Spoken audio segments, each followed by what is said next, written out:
Hello dears, यहाँ पर math 8th exercise 2.17 से हम स्टार्ट लेते हैं। यहाँ पर दो नई चीज़ें इंट्रोड्यूस हम करवाएंगे। हमारा जो टॉपिक है वो है लीनियर इक्वेशंस एंड इनइक्वालिटीज़। पहले तो ये समझना होगा कि लीनियर इक्वेशंस जो हैं वो क्या होती है। जो इक्वेशन स्ट्रेट लाइन की होती है वो लीनियर होती है।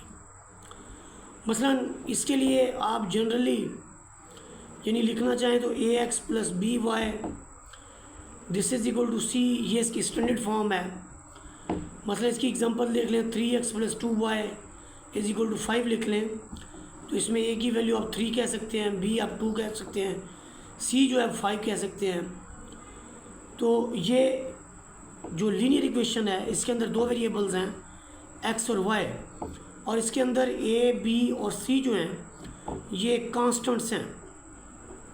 ये कांस्टेंट्स हैं और ये आर्बिट्ररी कांस्टेंट्स हैं।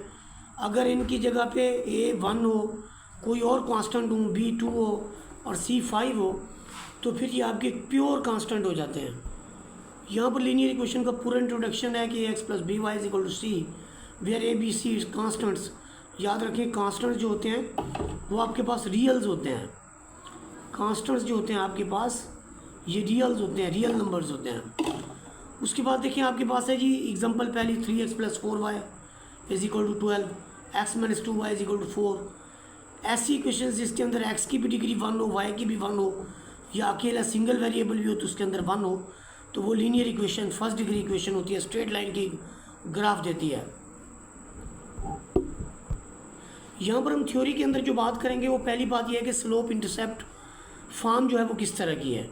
स्लोप इंटरसेप्ट फॉर्म जो है y is equal to mx plus C की फॉर्म में है। ऐसी सिचुएशन में हम कोई भी इस तरह की कोई वैल्यू लिखते हैं तो इसका मतलब क्या होगा कि m जो है वो 3 होगा और c y इंटरसेप्ट है ये आपके पास 2 होगा। ये इसका ग्राफ भी देते हैं हम आपको। मतलब स्लोप हम इसमें m कहेंगे, c जो होगा आपका y इंटरसेप्ट होगा। यहाँ पर आप इसका ग्राफ को चेक करें। इसके ग्राफ के अंदर देखें आपके पास ये ग्राफ है आपके पास, इसके अंदर ये वाला पॉइंट 0c है जिसमें c जो है वो y इंटरसेप्ट है, यानी c कहाँ से है, ओरिजिन से ये c की वैल्यू है।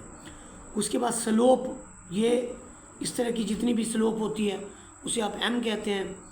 ये x एक्सेस के ऊपर और ये आपके पास y एक्सेस के ऊपर। अब ऐसे आपको समझ नहीं आएगी, हम इसके लिए एक एग्जांपल लेते हैं। मसलन यहाँ पर एक एग्जांपल है कि आप स्लोप मालूम करें और y इंटरसेप्ट मालूम करें। तो यहाँ पर हमने दो चीज़ें देनी है, एक स्लोप देना है और दूसरा हमने y इंटरसेप्ट देना है।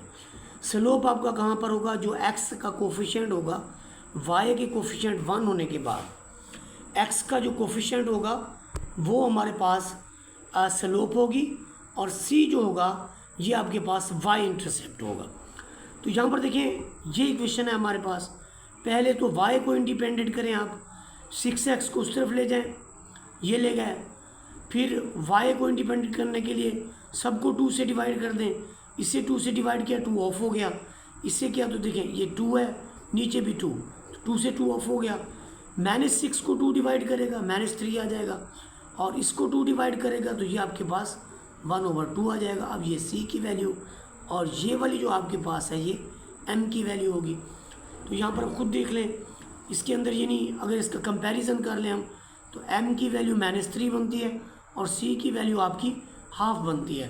तो जो आपके पास m है यहाँ पर देखें m की वैल्यू -3 और c की वैल्यू 1/2 हो गई।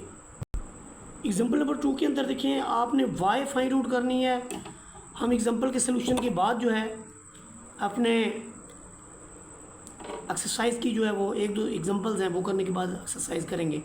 आपने y को फाइंड आउट करना है इस इक्वेशन के अंदर। जब आपके पास x जो है वो 5 है तो आप देखिए आप गिवन इक्वेशन लिखते हैं। गिवन इक्वेशन के बाद आप जो x की वैल्यू है 5 वो यहाँ पर पुट कर देते हैं।